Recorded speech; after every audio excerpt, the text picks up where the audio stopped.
কয়েকদিন আমরা দেখেছিলাম ভাঙড় বিধানসভা রানীগাছি গ্রাম একেবারে উত্তপ্ত হয়েছিল, কিন্তু আজকে সন্ধ্যেবেলা দেখলাম একাধিক মানুষের ভিড়, মহিলাদের ভিড়। মূলত কি কারণে?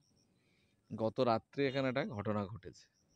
আমাদের যে বুথ সভাপতি সিরাজুল ইসলাম, তার স্ত্রী বাড়িতে একা ছিল। সেই সুযোগে তৃণমূলের কিছু দুষ্কৃতী তারা চিলেকোঠার দরজা ছিল না, সেখান থেকে গাছ দিয়ে হোক কি পাশের বাড়ি দিয়ে হোক উঠে চিলেকোঠা দিয়ে ঘরে ঢুকে তার উপর অত্যাচার করে, মারধর করে, শ্লীলতাহানি করে এবং সে অজ্ঞান হয়ে যায়। তারপরে তারা সম্ভবত ফেলে রেখে পালিয়ে যায়।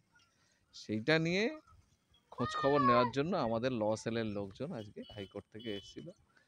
তারা যতটা পেরেছে তথ্য নিয়েছে এবং যারা অত্যাচারিত তাদের কাছ থেকে বয়ানও নিয়েছে। এখন আমরা আইনগতভাবেই এগোবো, দেখব কি পজিশন আছে না আছে। যাদের উপর অত্যাচারটা হয়েছে তারা কোন রাজনৈতিক দল? তারা আইএসএফ এর বুথ সভাপতি, তার পরিবার, তার স্ত্রী আর কি অত্যাচারিত হয়েছে। বুথ সভাপতি সিরাজুল ইসলামের স্ত্রী। দেখলাম পুলিশ এবং প্রশাসন এসে আসলে পুলিশ প্রশাসন তো কাল রাত থেকে দেখছে, কিন্তু এখনো এফআইআর পর্যন্ত করেনি। তাহলে কি করতে চাইছে পুলিশই জানে। কিন্তু যা ঘটনা ঘটেছে, বউটা তো সেন্সলেস ছিল এবং সেন্সলেস অবস্থায় নিয়ে গিয়ে মেডিকেল হয়েছে। তার মেডিকেলের যাই রিপোর্ট থাকুক তার ভিত্তিতে তো কেস করা যায়, কিন্তু এখনো কেস হচ্ছে না কেন? বা যারা আসামি যাদের নাম করেছে, তারা সোশ্যাল মিডিয়ায় তো নাম আছে যাদের নাম করেছে, তাদের বিরুদ্ধে কোনো স্টেপ নিচ্ছে না। এতে করে দেখা যাচ্ছে যে পুলিশ প্রশাসন এবং যারা অত্যাচারী করেছে তাদের মধ্যে কোনো আন্ডারস্ট্যান্ডিং হচ্ছে কিনা আমার একটা সন্দেহ হচ্ছে, এবং যাতে করে কেসটা আর না বাড়ানো, এরকম একটা হয়তো চিন্তা ভাবনার দিকে এগোচ্ছে।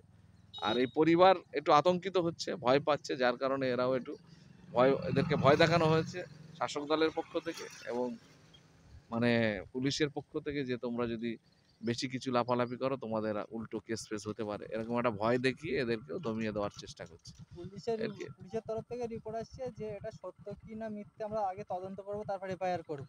হ্যাঁ, তো সত্য কিনা মিথ্যে রাত 2টোর সময় আপনারা তুলে নিয়ে গিয়ে মেডিকেল করালেন, তাতে রিপোর্ট পাচ্ছেন, তারপরে সত্য মিথ্যার কি এখানে কি আছে? কেউ ইচ্ছা করে মানে যদি কেউ ভান করে যে আমার এরকম একটা অবস্থা হয়েছে, তাহলে মেডিকেল রিপোর্টে কিছু আসবে? শারীরিক অ্যাসল্ট ওখানে তো লেখাই হয়েছে যে সেক্সুয়াল অ্যাসল্ট অর্থাৎ যৌন নির্যাতন হয়েছে, হেনস্থা হয়েছে, যৌন হেনস্থা হয়েছে। শ্লীলতাহানি, যাকে আমি ওটাকে বাদ দিলাম, যৌন নির্যাতনের কথা বাদই দিলাম, শ্লীলতাহানি হয়েছে। বাংলা কথায় মেয়েদের গায়ে পুরুষ মানুষ হাত দেওয়া মানেই হচ্ছে শ্লীলতাহানি। দেওয়া যায় কি? তাহলে সেটা তো হয়েছে। একটা এত রাত্রে তারা ও একটা বাড়িতে যেখানে পুরুষ মানুষ নেই সেই বাড়িতে ঢোকে কিভাবে? ঢুকলোই বা কেন? নিশ্চয়ই নেব। যারা অত্যাচারিত হয়েছে তাদেরকে আমরা বোঝাচ্ছি, তাদের পাশে আমরা আছি। আইনি সহযোগিতা তারা যেমন চাইবে আমরা সেরকম ভাবেই এগোবো। বারবার খবরের শিরোনামে ভাঙড়, বারবার উত্তপ্ত যে ভাঙড়, তাহলে কোনোদিনই কি শান্তি ফিরবে না এই ভাঙড়ে? না, শাসক চাইছে এখানে বিরোধী না থাক, বিরোধীদের গলা টিপে কণ্ঠরোধ করতে চাইছে, এখানে বিরোধী নিশ্চিহ্ন করতে চাইছে। বিরোধী না থাকলে ভাঙড়ে শান্তি ফিরে যাবে। ওরা তো অত্যাচার শাসক দল বিরোধীদের উপরে করছে, বিরোধীদের কণ্ঠ রোধ করার চেষ্টা করছে বলেই তো এত কিছু হচ্ছে। আজকে এই যে নির্বাচন হলো, এই নির্বাচনে তো পঞ্চায়েতে যেমন দাঁড়াতেই দেয়নি, আর এই নির্বাচনে তো বুথে বসতে দেয়নি, ভোট সব লুট করেছে। এজেন্ট 9টা-10টার মধ্যে সব মেরে এজেন্ট তুলে দিয়েছে। তাহলে ভোট করার দরকারটা কি আছে?